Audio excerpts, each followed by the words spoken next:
네, 안녕하세요. 달리는 유입니다. 아, 오랜만에 다시 또 영상 올리게 됐는데요. 지난번 도시락 창업 비용에 이어서 도시락이 아니라 다시 편의점으로 돌아가도록 하겠습니다. 그 편의점 운영에 대해서 많이 궁금해 하시는 부분들이 물론 뭐 장점을 먼저 말씀드리면 좋겠지만 단점부터 좀 말씀을 드려야 될 것 같아요. 사실 왜 그러냐면 밖에서 보실 때에는 편의점 운영이 굉장히 쉬워 보여요. 그러니까 안에 내용을 잘 구체적으로 들여다보는 게 아니기 때문에 그냥 뭐 '물건 진열해서 팔면 끝나네. 쉽다. 아르바이트 두고.' 그렇게 보시는데 그렇지가 않습니다. 물론 뭐 다른 업종들도 다 그 속에 감춰진 이면들이 있겠지만 편의점 같은 경우에는 뭐 당연히 많겠죠. 네. 그 왜 많냐면 제가 실질적으로 매장을 운영할 때 뭐 제가 직접적으로 느꼈던 부분들, 안 좋았던 부분들을 우선 제가 어 제 생각을 먼저 말씀을 좀 드려 볼게요. 뭐 물론 개인마다 또 운영하시는 타입에 따라서 많이 틀릴 수는 있지만 아마 공감하시는 분들도 많이 계실 것 같아요. 첫 번째로는 24시간 운영이에요. 당연히 24시간 운영하게 되면 그 야간 타임에는 인건비가 조금 더 책정이 되게 될 거고요. 그다음에 뭐 취객 같은 경우에 어 저희가 뭐 주택가라고 해서 뭐 조용한 학교 근처라고 해서 취객이 없는 거 아닙니다. 유흥가라고 해서 꼭 취객이 많은 건 아니고요. 이 취객이 자기가 술을 먹고 밤에 돌아다니면서 어떤 자기들의 불만 사항이나 인제 뭐 화풀이를 한다고 그럴까요? 그런 부분들을 굉장히 편의점에 들어와서 많이들 이렇게 뭐 난동을 부린다고 그럴까요? 그런 분들도 꽤 많이 계세요. 저도 뭐 수태 겪었으니깐요. 그리고 인건비 같은 경우에도 주간보다는 조금 뭐 야간 비용을 더 측정해서 줘야 되는데 요 부분은 조금 생각해 보실 수 있는 부분들이 주간에 그 영업 타임 때 너무 바빠서 매장 정리나 청소 같은 부분들이 잘 안 된다면 야간에 그 남자 직원이 집중적으로 물건 정리를 하고 손님이 많이 없더라도 뭐 청소를 한다든지 그런 부분에 있어서 융통성 있게 좀 생각은 해 보실 수 있어요. 예, 매출에 따라서요. 네, 그다음에 두 번째는 이제 요거는 뭐 편의점이 다들 대기업에 속한다고 봐야 돼요. 뭐 전국의 매장 숫자가 4천 개, 5천 개 넘어가는 브랜드들이 뭐 빅3가 다 그렇게 되니깐요. 근데 인제 물론 내가 계약을 하고 뭐 가맹 타입에 따라서 여러 가지 조건들이 다 정해지지만 어쨌든 내가 가게를 운영하는데 본사의 정책에 따라야 한다는 부분들이 뭐 좀 한 1 년, 2년 지날수록 더 힘들어지는 부분들이 아마 있을 거예요. 이게 제가 인제 안의 내용까지 구체적으로 짧은 시간에 다 설명드리기는 좀 어려운데요. 사실 본사는 뭐 대기업이기 때문에 뭐 예를 들어서 농심이라든지 뭐 롯데라든지 롯데제과라든지 뭐 지금 우리가 편의점 안에 있는 엄청난 브랜드들의 상품이 들어와 있잖아요. 그 브랜드마다 우리 이 편의점 본사들은 바잉 파워를 가져요. 그래서 그 브랜드마다 그 편의점 본사의 바이어들이 원가라든지 프로모션이라든지 이런 행사들을 많이 협의를 합니다. 협의를 해서 각 가맹점에 그 정책을 다 뿌리는 거죠. 근데 그 정책을 뭐 점포가 안 따라갈 수는 없는 거예요. 그래서 뭐 "우리 점포는 이런 제품들은 안 나가기 때문에 이런 패키지를 묶어서 파는 건 안 하고 싶어요." 점주 입장에서. 발주를 안 하고 싶어요. 그런데도 일괄적으로 입고가 되는 경우들이 굉장히 많아요. 뭐 정말 뭐 내가 배지밀 같은 경우에는 B만 팔리고 A는 안 팔려요. 근데 A가 어떻게 저떻게 해서 뭐 그 정식품이랑 바이어가 협의를 해서 A를 입고를 시키는 거예요, 배지밀 A를. 이건 안 팔려요. 물론 뭐 나중에 반품이 되기도 하겠지만 그걸 다시 안 팔리는 걸 진열했다가 다시 빼고 이런 것도 상당히 일이거든요. 그래서 요건 좀 단편적인 거지만 이런 부분들이 상당히 많습니다. 제가 직영점에 소속된 뭐 직원으로, 그러니까 본사 브랜드의 직원으로 일할 때도 이런 부분들이, 제가 이제 그 점포의 입장이 되다 보니까 이게 너무 힘들더라고요. 너무 잦고요. 너무 많고요. 그래서 뭐 어쩔 수 없는 부분이긴 한데, 이런 부분들은 편의점을 운영하신다 그러시면 좀 감수를 하셔야 되는 거예요.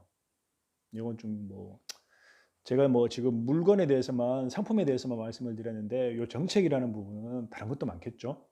예, 그런 부분들을 편의점을 하시려면 좀 마음을 먹고 하셔야 될 것 같아요. 제가 생각할 때는. 그리고 3번으로 넘어갈게요. 3번은 요즘에 신선식품이 굉장히 많이 늘어나요. 그러니까 뭐 우유나 삼각김밥 같은 경우에는 뭐 오래된 건데요. 요즘에는 도시락이 또 붐이 일었고요. 그다음에 뭐 아주 팩으로, 소량 팩으로 구성된 양파, 마늘, 그다음에 뭐 당근 같은 것까지 해서 신선식품이 굉장히 많이 늘어나요. 그런데 이 신선식품은 빨리 안 팔리지가 않으면 버려야 되는 거죠. 반품이 잘 안 돼요. 신선식품은 아무리 바잉 파워가 있는 본사가 뭐 그쪽에 뭐 힘을 가진다 하더라도, 솔직히 그렇잖아요. 신선식품 회사에서 자기들이 반품을 받아준다고 납품을 편의점이 하겠습니까? 힘들게? 그런 경우는 잘 없거든요. 그래서 뭐 요즘에는 삼각김밥 같은 경우에는 반품이 많이 되는 것도 있어요. 많이 돼요. 도시락도 반품되는 곳들도 많이 있고요. 그런데 물론 매출에 따라 틀리지만 신선식품의 폐기 로스 부분이 한 달 평균 30만 원 이상은 거의 발생했던 것 같아요. 많이 발생할 때는 70만 원, 80만 원까지도. 그래서 뭐 점주님들이 좀 신경을 안 쓰고 아르바이트생들한테 많이 맡겨두는 시간이 많다 그러면 분명히 이건 높아집니다. 그러니까 발주를 관리하시지 않으면 폐기로스는 어떤 상품에 대해서든지 간에 올라가게 돼 있어요. 취급을 안 할 수는 없거든요, 편의점에서요. 그 유통기한이 있는 식품들요. 그래서 이 부분도 제가 생각할 때는 금액이 뭐 그렇게 크지 않다고 생각하실 수도 있는데, 그 만약에 뭐 한 달 매출이 그렇게 높지 않다 그러면 이것도 부담이 되는 건 맞아요. 그 다음에 네 번째는 입출고 및 재고 관리. 음, 제가 편의점에 뭐 한 15평에서 18평 정도 매장에서 뭐 진열, 그다음에 팔릴 수 있는 담배, 복권, 모든 상품들의 금액을 환산했을 때 최소 1,400에서 2,100만 원 정도까지 나왔었거든요. 근데 하루에 80만 원에서 120만 원 정도 매출이 된다고 해도 그 기본적으로 상품이 들어오고 나가는 거, 이 재고 관리가 아니 굉장히 일이 많아요. 이거를 물론 본사가 뭐 한 달에 한 번, 적어도 두 달에 한 번 정도 재고 관리를 나오긴 하는데, 실사 관리를 하는데요.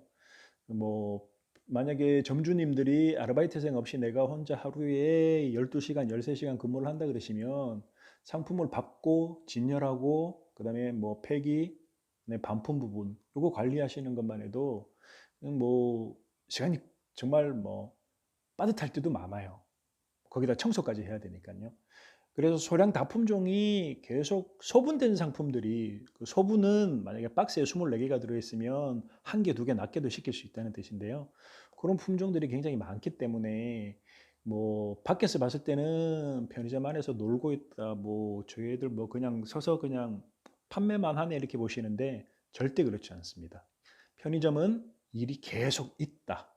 내가 계속 몸을 움직여야 된다. 그래야 운영이 깨끗하게 된다. 고 생각하셔야 됩니다. 그 다음에 다섯 번째는요, 정말 많이 힘들었던 건데요. 아르바이트생 뽑는 거예요. 파트타임을 뭐 채용하는 것까지는 한다고 하는데요. 이렇게 뭐 이직이 정말 잦죠. 그 다음에 근무가 불량한 친구들이 굉장히 많아요. 그러니까 보통 대학생들 20대 초중반, 요즘에는 뭐 30대들도 많이 근무를 하긴 하는데, 보면은 참 아무리 잘해준다고 해도 내 마음 같지가 않죠. 그런 사람들이 굉장히 많아요. 그래서 정말 든든한 아르바이트생 한 명 채용되는 게 점주님들한테는 굉장히 큰 힘이 되죠. 그리고 제가 부정이라고 해놨는데 1년 정도 운영하시면 물론 점주님들이 그 부분들을 캐치할 수도 있고 못할 수도 있는데요. 직원들의 부정이 일어나요. 그러니까 담배를 가지고 간다든지, 그다음에 뭐 우리가 현금 시제를 손을 댄다든지, 본사에 송금할 금액을 심지어 금고에서 손을 대는 친구들도 있었어요. 그래서 왜냐면 견물생심이라고, 이 친구들도 내 뒤에 뭐 담배가 막 종류별로 다 꽂혀 있고요. 내 포스에는 현금이 10,000원짜리, 50,000원짜리가 막 꽂혀 있고요. 금고에는 150만 원, 200만 원이 현금이 있는 걸 알아요. 그리고 뭐 쉽게 뭐 간식거리 같은 거 CCTV 안 찍히는 데서 먹는 건 뭐 그렇게 어렵지 않거든요. 그래서 재고 조사를 해보면 이쪽 부분에서 발생하는 로스들도 상당히 있는 편이에요. 그래서 이거 같은 경우에는 점주님들이 운영의 묘를 좀 발휘하셔야 돼요. 뭐 파트타이머들 근무하는 시간에 관계없이 간식 부분을 좀 넉넉하게 제공을 한다든지, 그다음에 뭐 시제 같은 경우에는 뭐 좀 철저하게 딱 정해진 시간에 시제 정산을 할 수 있게끔 그렇게 타이트하게 관리를 하시고요. 그다음에 금고 같은 경우에 이제 송금 금액 같은 경우에는 점주님이 직접 바로바로 송금을 매일매일 하셔야 되거든요, 본사로. 그러니까 금고 안에 넣어두고 지체하지 말고 바로바로 이제 본사로 송금을 하시고 이렇게 관리를 좀 하셔야 돼요. 그렇지 않으면 반드시 일어납니다. 네, 이런 부분들 제가 실사례를 또 기회가 되면 말씀을 좀 드리고요. 그다음에 뭐 이런 본사의 정책이 어떤 부분들이 정말 힘들었는지 이런 부분들도 제가 다음 기회에 좀 말씀을 드리겠습니다. 그리고 제가 오늘 뭐 간략하게 단점을 대표적으로 생각나는 대로 좀 말씀을 드렸는데, 다음에는 또 장점도 좀 말씀을 드리도록 하겠습니다. 네, 오늘 영상은 여기까지 하고요. 궁금하신 점 있으시면 댓글 달아주세요. 감사합니다.